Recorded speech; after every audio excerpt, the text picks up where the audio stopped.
अस्सलाम वालेकुम रहमतुल्लाह नाजरीन। अभी कुछ देर पहले दो अशार जो हैं वो मैंने यहाँ पर शेयर किए थे, जिस जगह पर, और उसका उन्वान था मुनाफ़क़त का ताज। जब मैंने इसके नीचे देखा तो यहाँ पर बहुत कुछ लिखा हुआ था, मुख्तलिफ़ उलमा की तकारीर थी जिन्हें हज़ारों लोगों ने पसंद किया है। उनके उन्वानात थे मुनाफ़िक़ की निशानियाँ, मुनाफ़िक़ की आदात, मुनाफ़िक़ की अलामात, मुनाफ़िक़ की पहचान, मुनाफ़िक़ की अक़साम, मुनाफ़िक़ किसे कहते हैं, वगैरह वगैरह। तो मज़ीद नाज़रीन, चाहता हूँ कि आपको बताऊँ कि हमारे वतन के जो अहले दानिश हैं वो क्या कहते हैं मुनाफ़िक़त के बारे में। तो चलिए आपको सुनाता हूँ कि मुनाफ़िक़त की हकीकत क्या है। ये साहिब हैं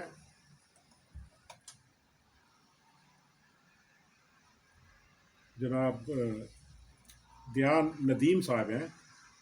इन्होंने एक आर्टिकल लिखा है, उसका उन्वान था कोरोना और हमारे अमाल। वो लिखते हैं, पाकिस्तानी कौम दुनिया की मुनफरिद कौम है। झूठ सबसे ज़्यादा इस मुल्क में बोला जाता है, लेकिन अल्लाह और रसूल के नाम पर मिटने वाले भी यहाँ दुनिया के किसी भी मुल्क से ज़्यादा हैं।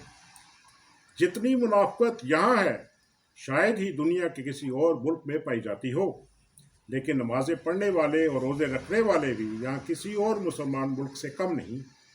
यहाँ रिश्वत भी इंतहा पर है और हज उम्रा का रुझान भी। हम जज्बाती हद तक मुसलमान हैं, लेकिन हमें मज़हब के असर तालीमात का शऊर बहुत कम है। इसी तरह हम जज्बाती हद तक मुहब्बे वतन हैं, लेकिन हमें हुब्बुल वतनी का शऊर नहीं। एक बड़ी वजह शायद ये भी है कि हमें ऐसी मजहबी क़यादत से वास्ता पड़ा है जो अपने से ज़्यादा दूसरों पर इस्लाम नाफज करना चाहती है। इसी तरह मशहूर कालम निगार जनाब असद मुफ्ती साहब लिखते हैं, यहाँ हर आदमी झूठे अल्फाज की एक डिक्शनरी लिए हुए फिरता है। न सिर्फ इसलिए झूठे अल्फाज की डिक्शनरी दुनिया के बाज़ार में सबसे ज़्यादा धूम के साथ बिकती है। और आइए एक और मशहूर सहाफ़ी जनाब सलीम साफ़ी साहब की बात भी आपके साथ शेयर कर देता हूँ। पाकिस्तान का सबसे बड़ा मसला मुनाफ़िक़त है।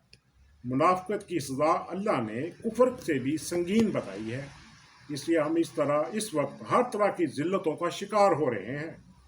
पाकिस्तानी कौम को बग़ैर किसी तामुल के दुनिया की सबसे ज़्यादा झूठी कौम करार दिया जा सकता है। झूठ और मुनाफ़िक़त की बुनियाद पर खड़ी कौम ज़्यादा देर ज़िंदा नहीं रह सकती।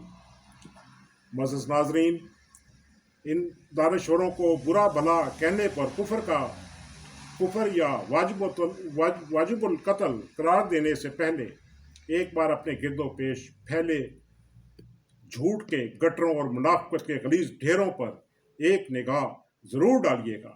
याद रखिए, तमाम इदारे और कारोबारी मराकज़ झूठ के गटर और सियासी, फौजी और मजहबी लीडरान की अक्सरियत गंदगी के ढेरों में तब्दील हो चुकी है।